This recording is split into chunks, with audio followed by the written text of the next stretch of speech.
Breaking news coming out of New York. A jury has reached a verdict in the Harvey Weinstein sexual assault trial. This has been going on now. The jury has been deliberating for day 5 today. We've got CBC's Zuleka Nathu outside of that courthouse right there in New York. What are you hearing, Zuleka? Suhana, we now know that the jury's verdict is very clear. Sexual assault, so sexual criminal act. That is the charge that was put on by Miriam Haley, that he was found guilty of, as well as third-degree rape. And that was the case of Jessica Mann. So here's what we know. We know that Harvey Weinstein is guilty of those charges, and he will be forced to register under New York law as a sex offender in the registry. But he was not found guilty on the most serious charges of predatory sexual assault. In order for him to have been convicted on that particular charge, which carried a maximum sentence of life in prison, they would have had to have believed unanimously the testimony of Sopranos actress Annabella Sciorra.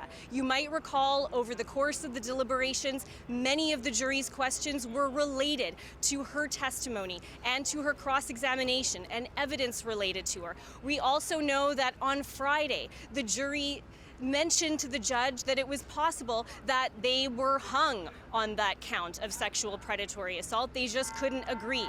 And now we know that in the end, they unanimously agreed that he was found not guilty on those charges. So again, for people just joining us, Harvey Weinstein has been found guilty on 2 charges: criminal sexual act and third-degree rape. And this case has revolved around 2 women in particular. Miriam Haley, a former production assistant, who said that Weinstein performed non-consensual oral sex on her in 2006 in New York, and also around another woman, former actress Jessica Mann. She had said that Harvey Weinstein raped her in a Manhattan hotel room in 2013. Now, what is so significant about these charges, even though they couldn't land at that high conviction of sexual assault and predatory sexual assault, what is very significant here is that a lot of the testimony relied on who the jury believes. And we know that in the past, it has been extremely difficult to convict on rape charges when all you really have to go on is a he said, she said testimony. And the fact that the jury said, we believe you, is a huge step. What they sort of ended up on in the final verdict, just so that you're aware, when they say that he was convicted on third-degree rape, it's important to note that while they believed that the sexual encounter was not consensual, so they believed that, they did not believe that it was that her life was being threatened. That would have been necessary to convict on first-degree rape. So what we have is that the jury said they believed both Jessica Mann and Miriam Haley. That's why he was convicted on both of those charges of criminal sexual act and rape in the third degree. We still will wait for sentencing, obviously. The jury does not make that decision. That will be up to the judge. Suhana? I've just been doing some research, Zuleka, on that sentencing, and for criminal sexual act in the first degree, it looks like it's at least 5 years in prison, because there would be a minimum. And for conviction of rape in the third degree, it could be anywhere from probation to 4 years in prison. So if I do the math, it looks like the minimum Weinstein could spend in prison is 5 years, and that's for that criminal sexual act in the first degree. What happens next? I mean, there's going to be a ton of reaction to this verdict.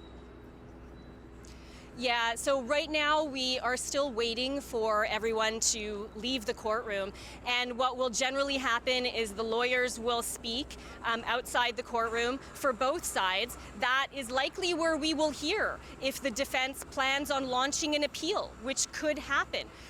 We'll also hear from prosecutors, and it's possible that we could hear from some of the people who were part of the silence breakers and who have been very vocal in the Me Too movement. They, as far as we can see, are not here and have not generally been here over the course of the trial, aside from the first few days.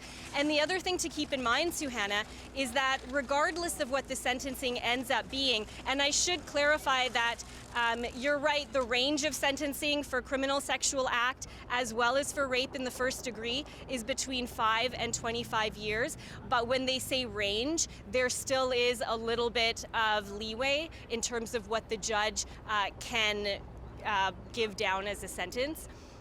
But don't forget that he also still faces charges in Los Angeles. Mm-hmm. He is accused of doing, similar misconduct just before the Oscars in 2013 to 2 women in back-to-back incidents.